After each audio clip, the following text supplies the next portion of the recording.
est parti dans mon théâtre qui s'appelle Le Malade Imaginaire. C'est une pièce qui expliquait qu'en fait, il y avait un monsieur qui était en fait, qui pensait toujours être malade, mais en fait, il n'était pas du tout. Voilà! Mon Dieu, ils me laisseront mourir ici! J'ai la rate qui se dilate, j'ai le foie qui est trop bas, et les hanches qui se déhanchent, j'ai la bile qui se débile. Ah mon Dieu, que c'est embêtant d'être toujours malade. Je trouvais que les acteurs ils jouaient bien leur rôle et ce qui était bien c'est qu'ils étaient interactifs avec nous. Des fois ils nous posaient des questions, c'était sympa. Sa fille, elle est amoureuse d'un garçon et son père, comme il est malade, il veut que sa fille se marie avec un médecin, avec le fils d'un médecin. Quelle est votre raison, s'il vous plaît, pour un tel mariage? Ma raison est que me voyant malade et infirme comme je suis, je veux me faire un gendre et des alliés médecins, afin de m'appuyer de bons secours contre ma maladie. Et d'autant plus que les qualités spirituelles sont au-dessus des corporelles, d'autant plus je vous dois, et je me trouve redevable de cette future filiation dont je viens aujourd'hui vous rendre les très humbles et très respectueux hommages.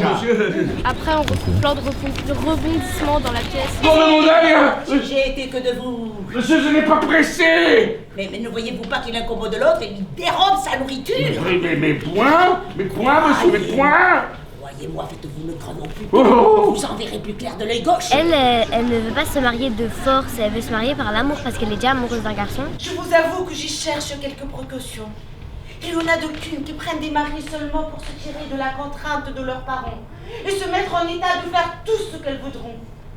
Il y en a d'autres, madame, qui font du mariage un commerce de pur intérêt, que ne se marient que pour gagner des dollars, que pour s'enrichir par la mort de ceux qu'elles épousent, et courent sans scrupule de mari en mari, afin de s'approprier leur dépouille. Elle se marie pas avec l'homme qui lui a présenté, mais avec l'homme qu'elle aime vraiment.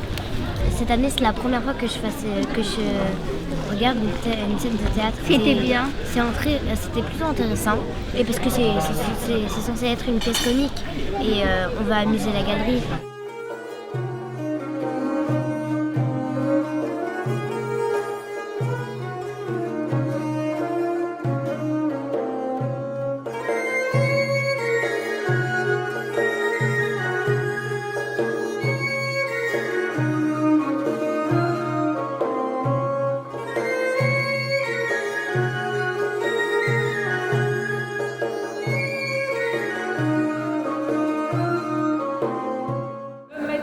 Il découpe son verre, il ajoute aussi du dessin et une fois qu'on termine, on les encadre avec le réseau du plomb et on les monte sur des verrières. L'édifice dans cette totalité appartient à l'État, donc appartient à qui? Les jeunes gens appartiennent à nous. À vous. À travers ce monument. C'est à peu près 16-17e histoire. Il y en a certains qui portent également là une cape qui traîne par terre, on appelle cette cape le manteau royal. Donc ce sont en fait les symboles de la monarchie et c'est ce qui nous permet de les identifier en tant que des rois et des reines de France. Donc on va représenter les bienheureux qui attendent en fait la fin du temps sous la protection de ce fameux Saint-Denis. Regardez la statue de Saint-Denis qui est accrochée auprès de ce pilier. Vous l'avez vu les enfants? Il va falloir imaginer bien que c'est sous la protection de Saint-Denis que les personnes royales attendent la résurrection. Là, il va falloir alterner les couleurs chaudes et les couleurs froides pour une meilleure visibilité. Et de ce côté-là, ce sont des couleurs un peu plus relativement chaudes, parce qu'on sait bien qu'au sud, on a le coucher de soleil.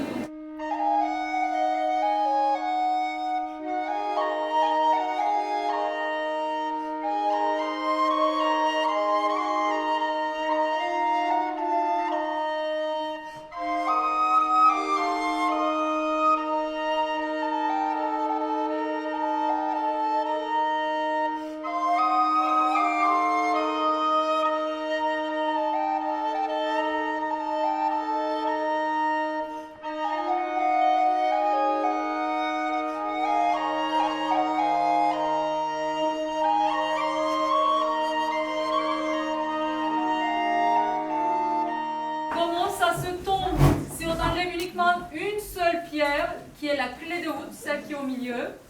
tout l'édifice va finir, au moins l'arc va finir par s'effondrer. Vas-y. Tout doucement. Et vous regardez en même temps ce mouvement. Regardez. Vous avez vu ?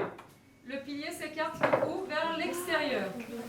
Et ça, c'était vraiment une innovation à l'époque. Donc maintenant, vous connaissez une partie des secrets des bâtisseurs. La foire du Lendit, du latin Indictum, jour fixé, se tenait chaque année le deuxième mercredi du mois de juin pour une quinzaine de jours dans une plaine Saint-Denis, non loin de l'actuel Stade de France. Le matin, c'était très amusant et le midi, je trouve que c'était très instructif.